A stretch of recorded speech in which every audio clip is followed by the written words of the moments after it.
It showed to it down the stretch because he faded. Yeah, he faded. I don't know if it was frustration more than it was. Maybe it was a little bit of frustration. Maybe a little fatigue too. You know, all that wrestling inside. You know, I felt like Andre always knew he was going to fight this kind of a fight. You know, I felt like Kovalev thought he would eventually get him out of there, so it wouldn't have to be this kind of a fight. But it became this kind of a fight. Paulie, could you have a picture really quick? Yeah. Oh yeah. What do you think? I know the scorecard. You got to take a picture with the champ. See?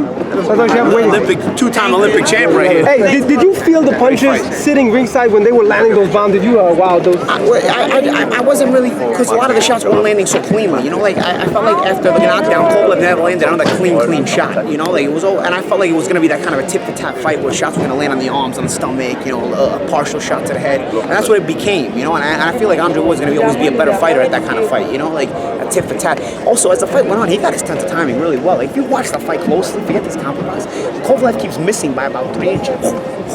You know what I mean? Like Andre just got him missing, and sometimes he'd make a miss and pop him with a counter jab. Don't get me wrong. Sometimes Kovalev did land the jab, and sometimes Kovalev did land the jab into the stomach. But the play, he's taking the play away. Coming to Andre Ward kind of fight, and he get inside and push him. Sometimes I remember the one round he came right out to the middle of the ring and got right in his chest. You know, he was trying to set the tempo mentally. It was not always about the physical fight. I remember one particular round, Andre came out, and instead of getting in a stance, he just went right into his chest. And just, you know, started bullying him and tried to push him around. Because again, a fight is not just jab and tactics. Sometimes it's about mentally bossing it, you know. And I felt like at certain moments, all he was trying to do was take the mental play away from him. Like, nah, I'm the boss tonight. We're gonna do it my way. You know what I mean?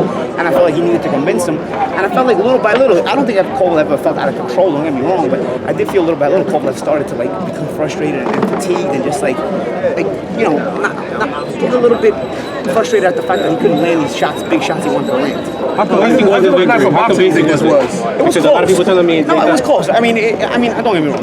The guys behind this, like a lot of them, but they always miss a good fight, no matter how close you put them. You know what I mean? They had like a few rounds. It was like 5-6 rounds up for Kovalev. You know, like you're missing a great fight. I don't know, like it was like round 8, and these guys had like Kovalev up by 5 points at one time. And I'm like, what a shame, you're missing a good fight. You're missing a good performance by Andre Ward. I'm thinking in my mind, like, you know, like because this is. It's masterful the way he's able to just make these rounds. And again, you want to give him to Kovalev, some of them, okay? But he's nicked these rounds, but he's also mentally staying in the fight and starting to take the mental play away from him. That's so difficult. I can't even put into words how difficult that is to do. After you've been knocked down, the guy who has a reputation of a killer, you got to look up at him and know that he's going to come right back at you to finish you. The crowd of 20,000 people here knows this guy's a destroyer and he's about to destroy you. And you're all by yourself in that moment. And you got to convince yourself, not only am I staying in this ring right now for the next half hour, there's 10 rounds to go, I'm going to not only stay in this ring right now, but I'm going to actually come kick your ass too. It's so difficult to convince yourself in that moment to do that. You know, most guys just get up, and you see what Kovalev's done to most guys. Most guys just end up getting finished off right there. You know, Hopkins, you know, he got up and he boxed in a very witty, very cagey way, but he wasn't trying to win the rest of the fight. I'm sorry. There's a rematch. Everyone got up and tried to win the rest of the fight. Even more difficult. How good enough is this for boxing?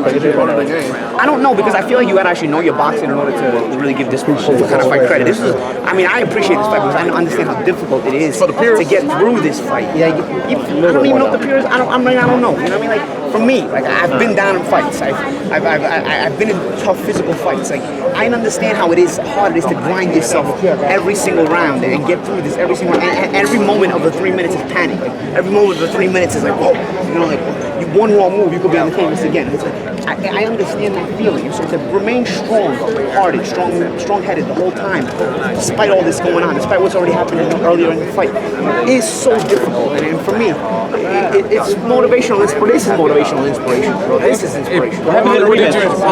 Another close fight, I'm telling you. This is never going to be a one-sided fight. This is never going to be a one-sided fight, no matter what. I give Andre the edge in the rematch. It's not like you're not going to be able to go put your house on it, that's for sure. You know what I mean? Paulie, what do you think of the referee job when it got to the rough start? You know, one thing I've noticed about referees in boxing, they could probably sit in the front row and take a seat and they're able to partake in really refereeing. But I felt like this fight was always going to be that kind of physical battle. I don't know that Andre was doing anything wrong. You know, he was just getting in there and trying to jockey for position. and Sergey was jockeying for position back. It's always going to be that kind of fight. Some guys fight like that. So, you know, you can't complain about it sometimes, and sometimes not complain about it. Because Sean Porter, for example, fights like that every fight. So, you know, you can't DQ Sean Porter every time he fights. You know what I mean? Like, just like the way you can't DQ guys in this kind of fight. You know what I mean? It's just part of it. You know, I'm not complaining about it at all. Sometimes it's just part of the game. You know what I mean? And you got to figure out a way. If guys will start throwing headbutts like this, or literally showing your elbow, okay, you know what I mean? Like, you got to give one. But that kind of rough stuff, that's part of the game. And fortunately or unfortunately, depending on how you look at it, you're gonna have to figure out a way to deal with it. Paulie, why when I